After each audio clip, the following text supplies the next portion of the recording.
Mari kita bersatu di dalam doa. Bapa di surga, Bapa yang baik, pada pagi hari ini Tuhan kami mengucap syukur kembali Engkau memberikan kesempatan kepada kami untuk datang beribadah memuji memuliakan nama Engkau. Tiba saatnya bagi kami untuk mendengarkan kebenaran firman-Mu. Hadirlah Engkau Tuhan menyertai setiap kami ya Tuhan, supaya firman Tuhan boleh menjadi berkat di tengah-tengah kehidupan kami. Terima kasih Bapa di surga, berfirmanlah karena kami telah siap untuk mendengar. Di dalam nama Tuhan Yesus kami berdoa, haleluya, amin. Bapak Ibu jemaat yang dikasihi Tuhan, mari kita bersama-sama membuka Alkitab kita di dalam Injil Yohanes pasal 11 ayatnya yang ke-20 sampai dengan ayatnya yang ke-27.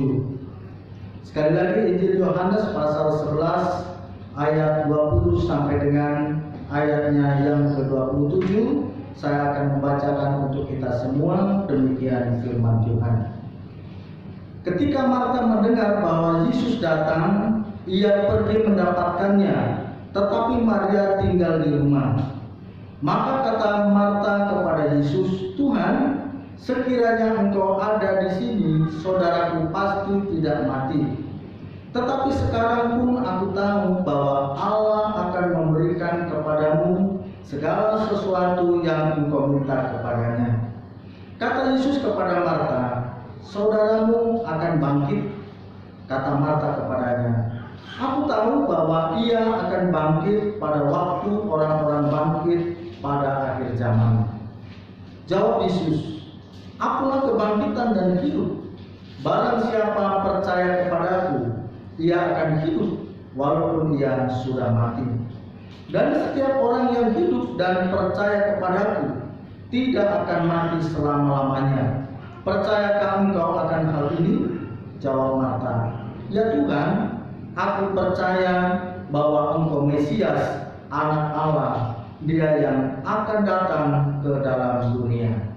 Amin. Sedemikian jauh pembacaan firman Tuhan bagi kita pada hari ini. Bapak Ibu jemaat yang dikasihi Tuhan, dalam kesempatan ini saya memberikan tema yaitu keteguhan iman membawa kehidupan. Keteguhan iman membawa kehidupan. Bapak Ibu jemaat yang dikasihi Tuhan, kalau kita melihat pengertian iman, kita dapat melihat daripada Ibrani pasal 11 ayatnya yang pertama. Di situ dijelaskan bahwa iman adalah dasar dari segala sesuatu yang tidak kita lihat, bukti dari segala sesuatu yang kita harapkan. Bapak Ibu jemaat yang dikasihi Tuhan, tentu apa yang kita alami saat ini, yaitu wabah COVID-19, benar-benar menguji iman kita. Apakah selama ini iman kita hanya sekedar kata-kata, atau memang iman kita selama ini menjadi sebuah dasar dari kehidupan kita? Nah, untuk itu Bapak Ibu jemaat yang dikasihi Tuhan, perlu kita memiliki sebuah keteguhan iman yang menjadi dasar sebagai kehidupan kita bersama dengan Tuhan kita Yesus Kristus. Jemaat yang dikasihi Tuhan, kalau kita melihat di dalam perikop yang kita baca pada hari ini, dalam perikop ini kalau kita lihat dari ayat pertama sampai dengan ayatnya yang ke-45, di situ menjelaskan bahwa sebuah teladan iman yang memberikan sebuah kehidupan. Kita melihat bahwa Maria dan Marta adalah sebuah keluarga yang kita lihat begitu dekat dengan Yesus. Maria, Marta, dan juga Lazarus adalah orang-orang yang memiliki sebuah kedekatan, baik itu persaudaraan mereka, emosional mereka. Dan oleh karena ada sebuah kedekatan, ada sebuah iman yang ditransfer oleh Yesus kepada mereka, secara khusus kepada Maria dan Marta. Mengapa kita bisa melihat teladan iman yang dimiliki oleh kedua dari orang bersaudara kita melihat bahwa Lazarus adalah saudara dari Marta dan Maria. Dalam perikop ini diceritakan bahwa Lazarus dia mengalami sakit dan bahkan dia mengalami kematian. 2 hari dia mengalami kematian dan sampai akhirnya 4 hari di dalam kematiannya dan Yesus akhirnya membangun. Mengapa? Karena sakit. Lazarus mengalami sebuah kematian. Dan yang menariknya adalah Bapak Ibu jemaat yang dikasih Tuhan, bahwa ketika dia mendengar, melihat bahwa Lazarus mati, Maria dan Marta ingat bahwa dia itu memiliki saudara, dia itu memiliki sahabat, dia memiliki teman yang dekat, yaitu Yesus. Maka ketika Lazarus mati, mereka menjumpai Yesus. Mereka menyampaikan berita ini kepada Yesus. Bahkan dia mengatakan, Yesus saudaramu ini telah mati. Dan bahkan ada sebuah kata bahwa dia mengatakan bahwa kalau engkau ada di sisinya pada waktu itu, tentu saudaramu ini tidak akan mengalami penderitaan. Itu adalah sesuatu yang luar biasa.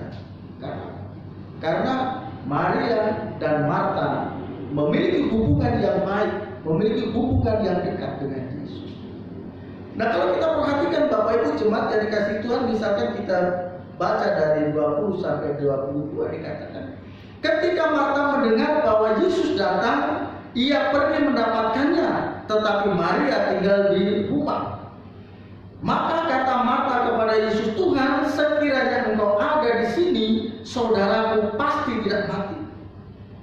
Ini kalimat ini atau ayat ini menyatakan bahwa ada sebuah kedekatan emosi antara Maria, antara Marta, dan bahkan Lazarus sendiri dengan Yesus. Tetapi Bapak Ibu jemaat yang dikasih Tuhan, kita melihat bahwa ada sebuah jawaban yang mengejutkan di situ, ya, yaitu ketika Yesus menjawab dari perkataan. Ya, dikatakan, jawab Yesus, akulah kebangkitan dan hidup. Barang siapa percaya kepadaku, ia akan hidup walaupun ia sudah mati. Ayat ini mau menunjukkan bahwa Allah melalui Yesus Kristus, atau Yesus Kristus memiliki otoritas, memiliki kuasa untuk apa? Membangkitkan sebuah kehidupan, termasuk membangkitkan Lazarus yang telah 4 hari meninggal. Itu sebuah janji. Dan bahkan dilanjutkan lagi di dalam ayat yang ke-26 dikatakan, dan setiap orang yang hidup dan yang percaya kepadaku tidak akan mati selama-lamanya. Percayakan engkau akan hal ini. Artinya apa? Iman, ya, kepercayaan diletakkan kepada Yesus itu memberikan sebuah jaminan kehidupan yang kekal. Bapak Ibu jemaat yang dikasih Tuhan, kalau kita baca sampai di akhirnya dari berikut ini, Yesus membangkitkan, ya, Lazarus yang telah mati. Bapak Ibu jemaat yang dikasih Tuhan, apa yang bisa kita pelajari dari peristiwa ini? Yaitu kita bisa belajar dari Marta dan Maria yang memiliki keteguhan iman yang kuat dalam penderitaannya, ya, dalam kesedihannya, dalam kedukaannya, ya. Mungkin kalau dipikirkan secara manusia, kalau dia bisa menggambarkan kalau Yesus ada dan Lazarus tidak mati, tentu ini sebuah kekecewaan. Karena apa? Yesus dekat dengan Lazarus, dan ketika Lazarus sakit, ketika Lazarus meninggal, Yesus tidak ada bersama-sama dengan dia, dan akhirnya saudara. Kalau merespon secara negatif, pasti mereka kecewa, mereka akan sedih, dan bahkan bisa saja mereka bisa membenci daripada Yesus. Tetapi kita melihat apapun yang mereka alami, bahkan kalau boleh dilihat dari ayat ini, sebenarnya mereka ketika Yesus datang mengunjungi mereka, mereka tidak mengharapkan dari apa yang dipikirkan, apa yang dikerjakan oleh Yesus. Maka ketika Yesus mengatakan dia akan bangkit, ya benar, dia akan bangkit ketika nanti orang-orang yang mati itu akan dibangkitkan. Tetapi jawaban Yesus apa yang dikerjakan oleh Yesus di luar daripada itu. Artinya apa? Bapak Ibu jemaat yang dikasih Tuhan, dalam situasi kedukaan, dalam situasi kesedihan, Maria dan Marta tetap menyambut Yesus, percaya kepada Yesus, dan bahkan memberikan pengharapan yang besar kepada Tuhan Yesus Kristus. Kita tahu bahwa saat ini dunia sedang diuji, negara kita sedang diuji, kota kita sedang diuji, dan bahkan iman kita, kekristenan kita, perkumpulan kita sedang diuji oleh situasi yang ada. Secara khusus wabah penyakit, virus corona, atau yang dikenal dengan COVID-19. Mungkin orang ketika merespon secara negatif mungkin akan menyalahkan Tuhan, tidak percaya lagi kepada Tuhan, tidak percaya lagi terhadap kuasa dan mujizat daripada Tuhan. Namun Bapak Ibu jemaat yang dikasih Tuhan, ketika kita melihat merespon secara positif, justru situasi ini, keadaan seperti ini justru membuat kita mengoreksi iman kita. Semakin kita mencari Tuhan, semakin kita melihat karya Tuhan di tengah-tengah kehidupan kita, dan kita akan melihat kemurnian iman. Iman itu akan bertumbuh ketika ada sebuah tekanan, ketika ada sebuah ujian di tengah-tengah kehidupan kita. Jadi Bapak Ibu jemaat yang dikasih Tuhan, dimanapun kita berada, walaupun saat ini dalam ibadah kita tidak bisa bersama-sama di dalam satu ruangan, kita berada di rumah kita masing-masing, tetapi semua itu tidak mengecilkan hati, tetapi semua itu tidak membatasi kita untuk berjumpa dengan Tuhan. Itu tidak membatasi untuk kita tetap beribadah kepada Tuhan, dan yakin dan percaya bahwa keteguhan iman yang Tuhan letakkan di tengah-tengah kehidupan kita akan membawa kehidupan kita. Kita akan tetap diberikan kesehatan, kita akan tetap diberikan kekuatan, dan kita bisa menatap masa depan yang lebih indah. Dan saya yakin dan percaya ada sebuah pelajaran yang berharga yang Tuhan nyatakan di tengah-tengah kehidupan kita. Ada sebuah iman yang akan tumbuh tinggi, tumbuh menghasilkan sebuah karya yang besar di tengah-tengah kehidupan kita, di tengah-tengah situasi kesulitan yang kita alami. Mari Bapak Ibu jemaat yang dikasih Tuhan, di rumah kita masing-masing, tetap kita berada di dalam rumah kita masing-masing, tetap kita menjaga jarak, tetap kita menjaga kesehatan kita, dan kita terus berdoa kepada Tuhan. Terus kita beriman kepada Tuhan, terus kita meletakkan pengharapan kita kepada Tuhan, yakin dan percaya bahwa ketika kita memiliki keteguhan iman, kehidupan kita akan ditolong oleh Tuhan di tengah-tengah kehidupan kita. Mari Bapak Ibu jemaat yang dikasih Tuhan, melalui kebenaran firman Tuhan hari ini, biar hari ini meneguhkan iman kita masing-masing di rumah kita masing-masing, yakin dan percaya ada sebuah pelajaran yang berharga yang Tuhan nyatakan di tengah-tengah kehidupan. Firman Tuhan memberkati kita. Mari kita berdoa.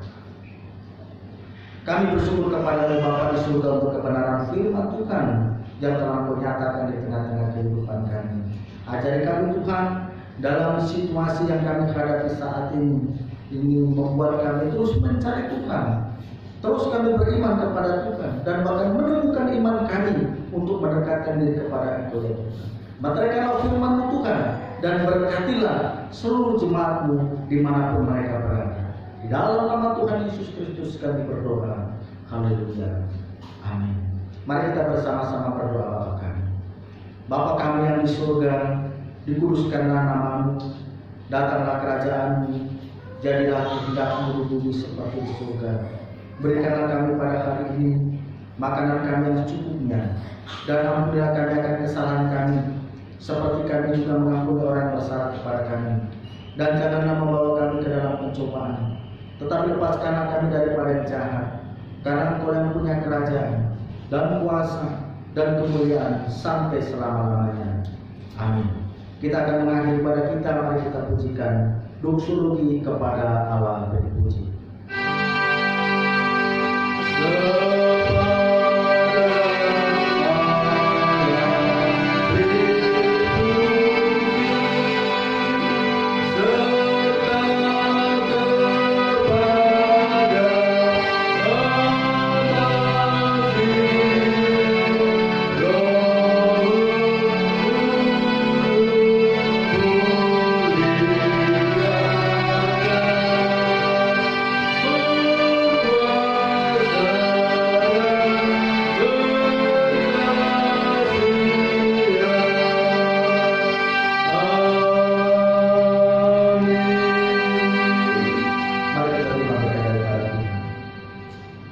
Biarlah anugerah dan sejahtera daripada Allah Bapa dan kasih sayangnya daripada Yesus Kristus serta persekutuannya dengan Roh Kudus itulah kiranya melindungi, menyertai dan memberkati kita sekalian mulai hari ini, besok seterusnya, dan bahkan sampai selama-lamanya. Amin.